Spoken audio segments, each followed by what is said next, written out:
Hi! Hello mga kababayan. Eto na nga po, ang matagal ng pinakahihintay na mangyari. Ang mapalitan ang Senate President. Nagulat ako kahapon. Hindi ko nasusubaybayan yun. Nabasa ko na lang, may bago ng Senate President at napanood ko na nga yung press conference, yung speech ni bagong Senate President Chis Escudero. Grabe, biglaan ah. Ba't nagkaganon? Kung sa bagay, hindi ko maintindihan kasi nung mga 2 months ago, bali na pabalita na yan na may gustong palitan itong gustong patalsikin at para mapalitan itong si Mig Zubiri bilang Senate President. Pero ewan ko ba kung bakit nanatili siya, kasi maraming mga senador na nag-promise pa rin ng support sa kanya. Pero ngayon ito, bakit kaya biglang nagbaligtaran? May ibang nagsasabi na may kinalaman daw ang Malacanang. Meron nga kaya? Kasi according to Mig Zubiri, dun sa kanyang speech, nanunumbat siya, no? Grabe naman, nanunumbat. Sinusumbatan niya yung ilan sa kanyang mga, according to him, mga kaibigan daw niya. Kaibigan niyang mga senador na a day before, nag-promise pa sa kanya by phone na nasa likod sila, susuporta sila kay Migs. Pero kinabukasan, hindi na daw niya makontak. Nagbaligtara na. Sino kaya may kagagawa ng pagbabaligtad, ano? May kinalaman kaya yung Malacanang? Well, may kinalaman man o wala, maigi na po yun na nawala si Mig Zubiri.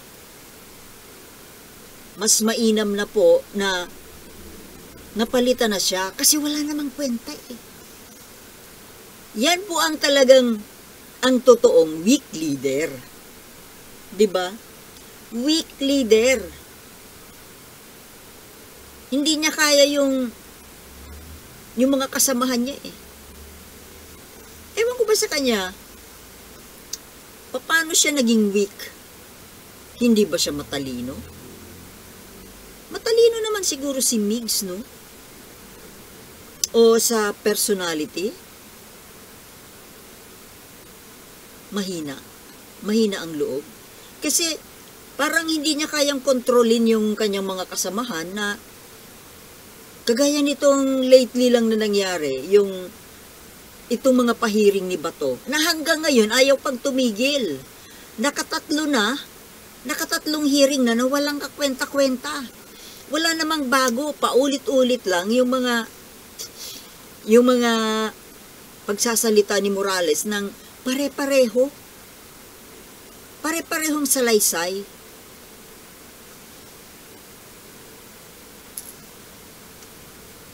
Hindi niya, marami na nga pong nananawagan, mga netizens, mga kapwa niya senador, nananawagan na ipatigil na, pati Kongreso, yung lower house, nanawagan na.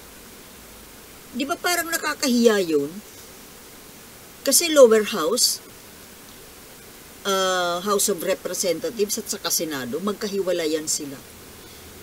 Although iisa, Congress. Pero parang nakakahiya yata na parang sinasaway.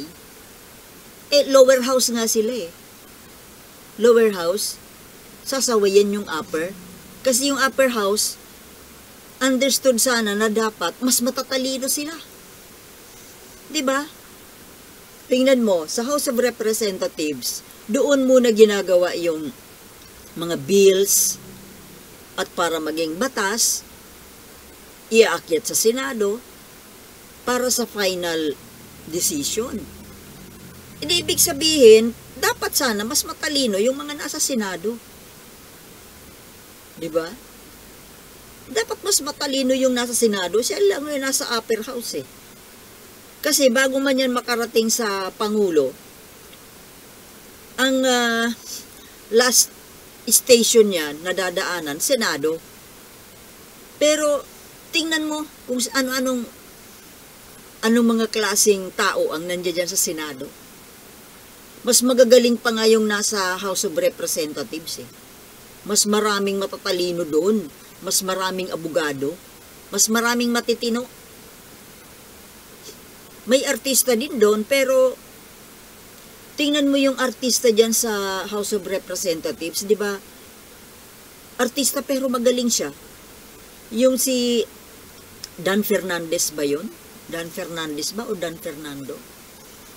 Mahusay man yun eh. Ngayon, may isang artista din dyan ngayon na baguhan. Tahimik. Yung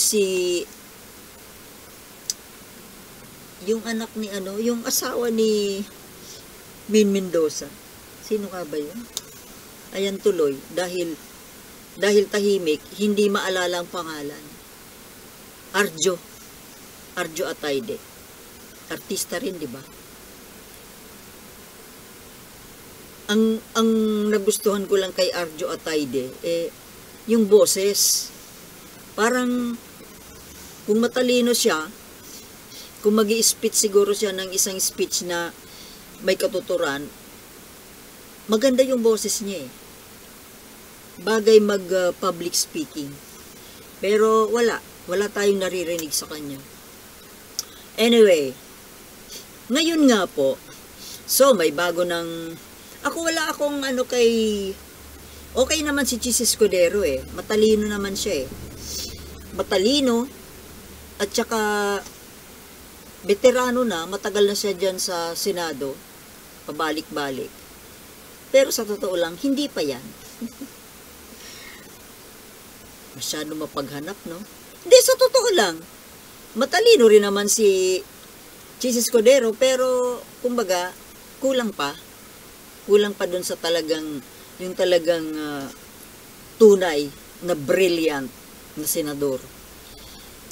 Nung nanumpa siya, napansin ko, invited din pala yung asawa, no? Si Hart. Nandun si Hart sa tabi ni Chis. Wala lang. Tayo lang doon para present yung wife. Okay naman yung kanyang suot, kasuotan niya, formal, business attire. Okay yun. Pero napansin ko kay Hart, sorry marites lang. Umandar yung pagkamarites. Marites ko. Yung napansin ko sa mukha ni Hart, ba't parang lumaki yata yung bibig niya? Parang ang laki ng bibig. Para nang yung bibig ni Sophia Loren. Napaghalata yung matatanda, no? Sino ba dito nakakakilala kay Sophia Loren? Yun eh, nung artistang matagal na eh. Mga 1960s yata, sa Hollywood. Ang laki ng bunganga nun, tsaka makapal ang labi. Pero, yun daw ang magandang labi. Iwan. Hindi ko type yung ganun. Yun nga po, yun lang ang napansin ko doon. Bakit? Nagtataka ako sa mga celebrities ngayon, sa mga artista. But parang ang hilig-hilig nila di ba yun? Yung parang, salamat doktor. Retoke yun eh. Isa sa mga parang nauusong retoke ngayon. Yung nagpapalaki sila ng bibig. Nagpapakapal ng labi, malaki. Ewan Kasi parang, alam niyo, kapag kasi hindi yun yung natural, biglang naiba, siyempre parang naninibago ka. Parang nag-iba yung mukha ni Hart. Hindi naman ganyan yung bibig ni Hart dati eh. Di ba? Medyo manipis lang ang lips niya. Ngayon, gano'n na. Nakakatawa. Ano ba pakialam ko? Oo nga, ano pakialam ko kung magpakapal sila ng labi? Ang ilan pa dyan sa halatang halata kasi na pinakapal yung labi eh. Si Jinky Pacquiao, di ba? Lumaki yung bibig. Ewan ko, maganda naman yung bibig niya dati. Bakit kailangan pakapalin? Ba't ba ako nangingialam? Ako dapat ang magpakapal ng labi dahil manipis na yun. Ang unang nakitaan ko niya na nagpakapal ng labi ay si Rufa Gutierrez. Na nung umpisa, nung una, parang masyadong obvious, masyadong halata. Pero habang tumatagal, parang numinipis din at gumanda na, bumagay na. At saka si ano rin, si Gretchen Barreto, di ba? Dati si Gretchen Barreto, ano rin eh, hindi naman yung ganyan ang labi ni Gretchen. Pero si kay Gretchen, maganda yung pagkakagawa. Maganda yung pagkakagawa sa kanya. Ngayon medyo bumagay na rin sa kanya eh. Pero si Hart, my goodness, parang yun ang napansin ko dun sa mukha niya. Kasi, parang napakalaki nung bibig niya doon para sa mukha niya. Ewan. Sige na nga. Gusto nila yun eh. Anyway, balikan natin itong mga senador. Okay. Napasadahan ko lang si Hart kasi nga napansin ko, nandoon siya eh. Nandoon siya sa tabi ng asawa niya nung nag-take ng oath. Kaya nabanggit ko. Ngayon, bakit nga po ba kasi nakudita itong si Mig Zubiri? Buti nga sa yung Migs, wala ka namang kwentang Senate leader eh. Tingnan mo, anong ginawa mo? Inis ako dito kay Mig Zubiri nung yung panahon ng hearing kay Kibuloy. O, di ba? Yung pinatewang-tewang niya yung pagpipirma doon sa warrant of arrest. Iniwanan niya, nagtagal-tagal siya doon sa Visayas. Pagkatapos ang tagal-tagal niyang pirmahan, kasi hindi naman tayo tanga para hindi natin masakyan. Siyempre may communication yan sila ni Kibuloy. So ibig sabihin itong si Mig Zubiri, pro Kibuloy. Tuta ni Kibuloy. And therefore, tuta din ni Duterte. Because Kibuloy and Duterte is one. Para mag-asawa. 2 but 1. Kaya, actually, sa totoo lang, maganda nga po na napalitan niyang si Mig Zubiri kasi ang daming kapalpakan. Daming kapalpakan dyan sa Senado. Ang pinakang kinainisan ko sa kanyang kapalpakan niya, yun nga itong tungkol kay Kibuloy. Na imbis na mahuli na, pinatagal-tagal pa niya, kukontra-kontra siya. Siguro, binibigyan ng pagkakataon na makatakas. O, yun ang isang malaking kapalpakan ni Mig Zubiri. Tapos ngayon naman, actually marami pa yan eh, yung tungkol doon sa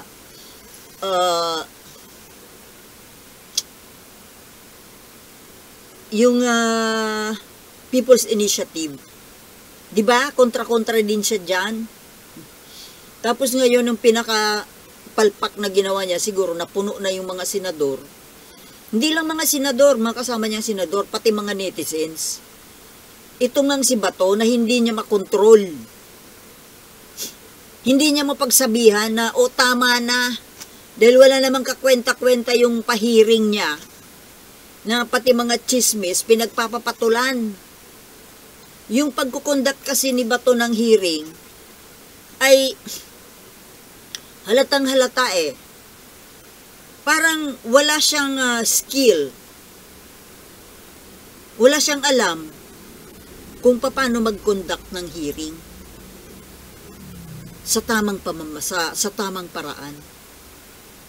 Basta lang nag-conduct ng hearing, oh. Which is, alam naman ng mga tao kung para saan yung hearing na yun. At alam natin kung sino ang nasa likod. Diba? Alam mo natin kung sino nasa likod ng pahiring na yan. Yung amo niya. Yung amo niya na mahilig humitit ng fentanyl. Sila yun eh. Hindi tumitigil. Hanggang ngayon may pang-apat pa yata eh. Ewan ko lang kung ano mangyayari ngayon na iba na ang Senate President. Kasi nung pangalawa at pangatlong hearing nga nito ni Bato, tungkol dyan sa PIDEA leaks na yan, pumasok na nga, umiksena na nga itong si bagong Senate President, itong si Chis Escudero, dahil nasuya na yata sa maling pamamaraan ng pag-conduct ni Bato ng hearing. Tapos, parang pinaparinggan na ni Chis, pinaparinggan na ni Big Subiri, pinaparinggan na ni Jingo Estrada, itong si Bato, hindi pa rin masakyan. Sige pa. Kasi nga, kailangang suyuin niya, magpasa siya ng magandang resulta doon sa kanyang amo na nasa likod. Kumukumpas, parang yung conductor. At alam ng lahat ng Pilipino kung para saan itong hearing na ito na walang kakwenta-kwenta. Para nga sa pagpapatalsik kay Bongbong Marcos. O, di ba? Hanggang ngayon hindi tumitigil, ayaw pa tumigil. Sayang ng pondo, sayang nung painom ng tubig, sayang yung pakain. Ilang tao ang pinapakain pag nagpapahiring, oh. Di ba? Kaya, ngayon, siguro sana maging maganda na, medyo maging mas tumaas-taas na ang kalidad ng Senado ngayon, na medyo matino na ang Senate President. Pero may mga nalungkot, no? Lalo na si Bato de la Rosa. Lungkot na natanggal si Mig Subiri. Buti nga natanggal siya. Kasi pro Duterte ito eh. Pro Kibuloy. Buti nga. Tapos mag-speech pa siya na nanunumbat. Pinagsusumbatan yung mga kaibigan ko noon yung senador na hindi sumuporta sa kanya. Grabe ka, Mig Subiri. Manunumbat ka. Pati Malacanang dinamay mo. Kaya daw siya tinanggal dahil hindi daw siya sumunod sa instructions ng powers that be. Na sino yung powers that be? Di ba Malacanang? O pinagbintangan mo pa yung presidente na nagbibigay ng mga instructions sa'yo na hindi mo sinunod. Kasi labag sa kalooban mo. Kasi baka kontra doon sa talagang amo mo. Sinong amo mo? Di ba si Duterte at si Kibuloy? Kaya buti nga sa'yo na wala ka na dyan. Oh, viva! Viva Senada! Okay mga kababayan, yun lamang po hanggang dito na lamang at maya-maya baka makahanap pa tayo ng maganda-gandang topic. Kaya hanggang sa muli, basta tayo, mahalin po natin at ipaglaban ang ating bayan dahil ito lamang po ang nag-iisa nating tahanan. Okay? Maraming salamat sa panunood. At ito po ang iyong kaibigan, Sultana de Manila. Peace.